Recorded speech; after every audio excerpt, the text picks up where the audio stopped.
बिस्मिल्लाहिर्रहमानिर्रहीम। अस्सलामु अलैकुम जुले दोस्तों, उम्मीद है आप सब खैरियत से होंगे। दोस्तों, चिकन रज़ी घर के तीसरे एपिसोड में आगे बढ़ने से पहले मैं आप लोगों से गुजारिश करता हूं कि पिछले 2 एपिसोड्स को ज़रूर देख लीजिएगा, क्योंकि ये तसलसल है, यानी कि कंटिन्यूएशन है। अगर आप डायरेक्ट इस वीडियो पे आगे देखेंगे तो इतना कुछ समझ में नहीं आएगा। थोड़ा सा रिकेप मैं आप लोगों को करता हूं। हम बात कर रहे थे सिरिंग मलिक और ग्याल मलिक के बारे में, जो दोनों भाई थे। सिरिंग मलिक राजा था चिकटन का और ग्याल मलिक था राजा सोत का। और सिरिंग मलिक ने स्कर्दो यानी कि अली शेर खान की मदद से ग्याल मलिक पर एक बार हमला भी कराया था और हमला भी किया था। उसके नतीजे में चिकटन एक ऑटोनोमस एक हुकूमत बना, एक बाकायदा एक हुकूमत बनी। उसके बाद सिरिंग मलिक ने अली शेर खान को कुछ कले शुक्रिया के तौर पर बोतखरबू में एक कलआ भी दे दिया और उस पर रद्द अमल जाहिर करते हुए रैपो लद्दाख जमयांग नामग्याल ने हमला किया था। और उसके बाद जमयांग नामग्याल पर भी दूसरा हमला हो गया था। ये बाद में आगे आने वाले लद्दाखी हिस्ट्री में जब नामग्याल डायनेस्टी आएंगे तो हम वहाँ पे बात करेंगे। फिलहाल हम आगे बढ़ते हैं चिकटन खर की इस कहानी को लेकर। मैं उम्मीद करता हूँ कि आप लोग आखिर तक देखिएगा, क्योंकि ये जो हक़ाइक़ कुछ आए हैं बहुत ही इंटरेस्टिंग और बहुत ही गौर करने वाले भी बात आएंगे।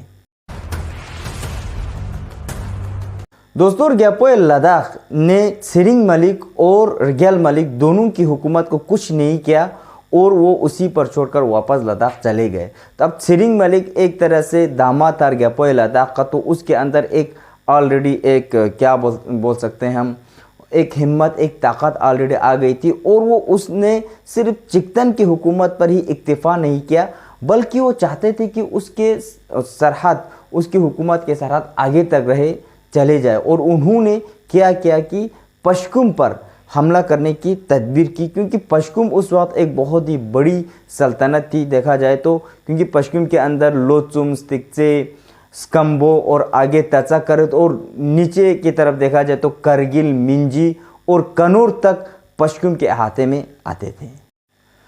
दोस्तों, सिरिंग मलिक इसी ताक में था तो पश्कुम के कबाइली सरदार खेवा खलदे, उसको तुरामा या तरामा भी कहते हैं, उन्होंने गलती कर दी। और उन्होंने गलती ये की कि उन्होंने कुंचोकपा की, चिकटन में कुंचोकपा की एक लड़की को अगवा करके, हम कह सकते हैं चोरी करके ले गया, यानी कि खुफिया शादी करके लेके अपने बेटे के साथ उन्होंने शादी करा लिया।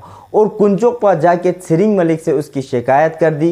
तो सिरिंग मलिक ने इसी मौके का फ़ायदा उठाते हुए पश्कुम पर हमला बोल दिया और उसकी तादाद इतनी की थी, पश्कुम के राजा तस्खीर हो गए और वो उसके जितने भी शराइत थे वो पूरा करने के लिए तैयार हो गए। तो सिरिंग मलिक ने एक तो हुकूमत उस पश्कुम के घर पर हमला करके हुकूमत कायम कर लिया और साथ ही साथ वहाँ के ये खेवा खलदे को अपना वज़ीर बना लिया। और कचो सिकंदर खान का कहना है कि उसी वज़ीर के नस्ल के अभी भी ख़ानदान पश्कुम में बसते हैं। दोस्तों, सिरिंग मलिक ने पश्कुम में हुकूमत कायम करने के साथ साथ कुंचोकपा को हरजाने के तौर पर खेवा खलदे से 18 बेड़ू, 18 बकरे, 18 बकरियां, 18 याक्स और 18 जौ सोना भी मांगा। और जौ उस वक्त होता था, यूनिट ऑफ मेजरमेंट होता था तोलने का।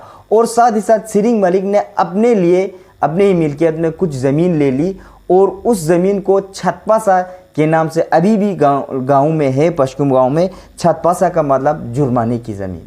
दोस्तों, राजा ग्याल मलिक, राजा सोत, उसके वफ़ात के बाद उसका बेटा सुल्तान मलिक राजा सोत का राजा बना। अब सिरिंग मलिक और अपने बेटे शिंखन मलिक के साथ सिरिंग मलिक बहुत ही ताड़ में आ चुका था और बहुत कुछ हमला करके अपना ही एक बोलबाला बन चुका था। और ये सोत के राजा के लिए बिल्कुल नहीं बाया।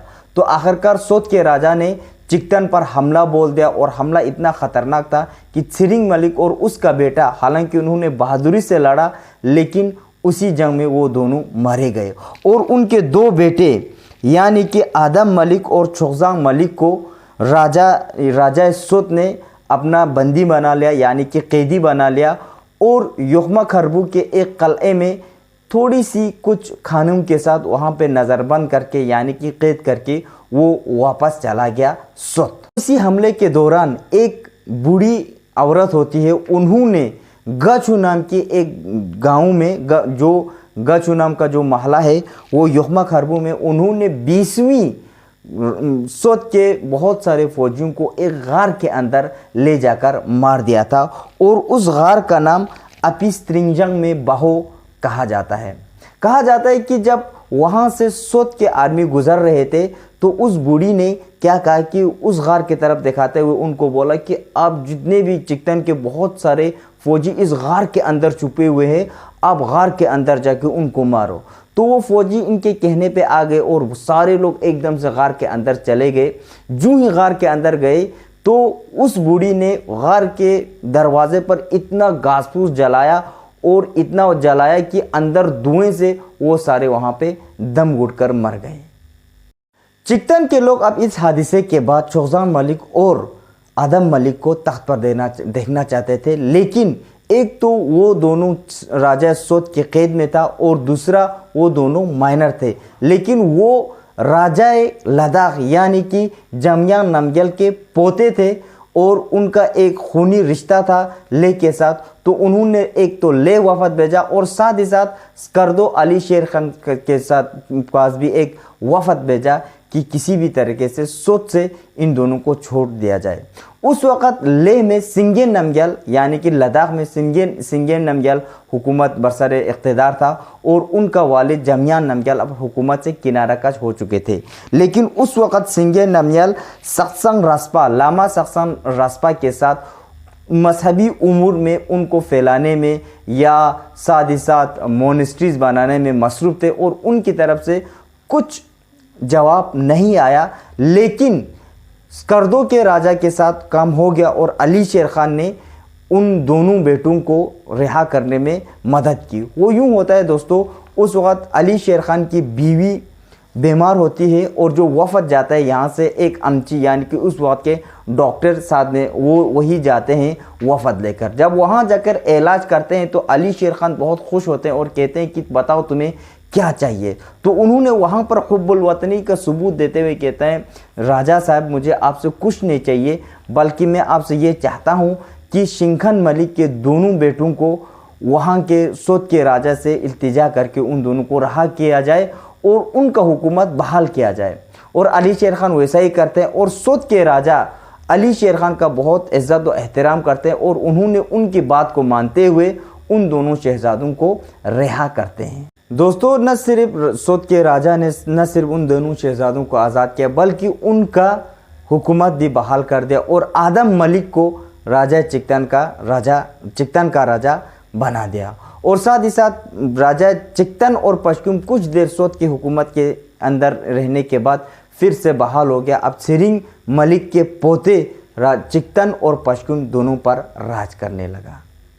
काफ़ी अरसा गुजरने के बाद जब राजा सोत सुल्तान मलिक वफात पा गए और उनका बेटा मोहम्मद सुल्तान राजा बना, तब ग्यापोए लद्दाख सिंगेन नमग्याल ने चिकटन पर सिरिंग मलिक पर हुए हमले को बहाना बनाकर उन्होंने पुरिक पर हमला कर दिया और उन्होंने वाखा और मुलबेक जो उस वक़्त अलग अलग राजाओं के मातहत था, दोनों को तस्खीर किया और आगे करसे की तरफ बढ़े।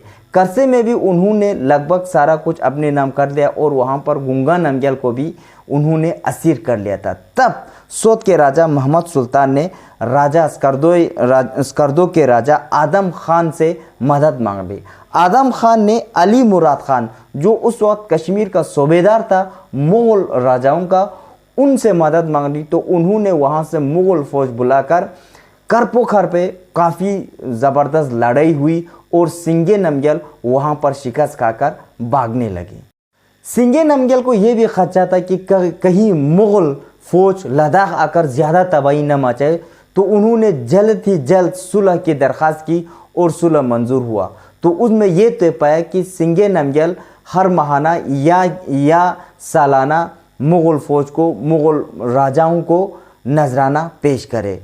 और दोस्तों, उसके बाद शुरू कर से तो वहाँ पे सिंगेन नमग्याल के हाथ में नहीं आया और सोत को भी कुछ आंच नहीं पहुँचा, लेकिन उसके बाद वाखा और मुलबेक लद्दाख के मातहत आने लगा। दोस्तों, आज के एपिसोड में इतना ही।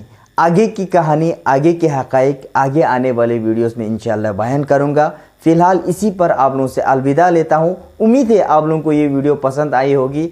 अपना ख्याल रखिएगा और जाते जाते सब्सक्राइब बटन भी दबाते हुए जाना। खुदा हाफिज़।